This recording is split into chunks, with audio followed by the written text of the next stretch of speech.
ভারতের আসামে উচ্ছেদ 450 মুসলমান পরিবার। ভারতের পশ্চিম আসামের গোয়ালপাড়া জেলার বনাঞ্চল থেকে 450 পরিবারকে উচ্ছেদ করা হয়েছে। সরকারের পক্ষ থেকে এসব পরিবারকে দখলদার বলে উল্লেখ করা হয়েছে। মঙ্গলবার তাদের উচ্ছেদ করা হয় বলে হিন্দুস্তান টাইমসের খবরে বলা হয়েছে। তবে হিন্দুত্ববাদী সংগঠন রাষ্ট্রীয় স্বয়ংসেবক সংঘের পত্রিকা অর্গানাইজার এই পরিবারগুলোকে বাংলাদেশি বংশোদ্ভূত মুসলমান পরিবার বলে দাবি করা হয়েছে। খবর হিন্দুস্তান টাইমসের উচ্ছেদ হওয়া 450 পরিবারের সদস্য সংখ্যা 2000।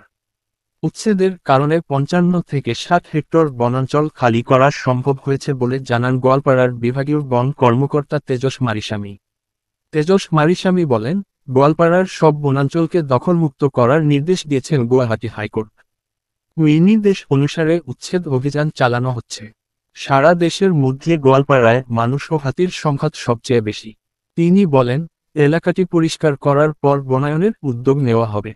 এলাকাটিকে হাতির বসবাসের উপযোগী করে তোলা হবে।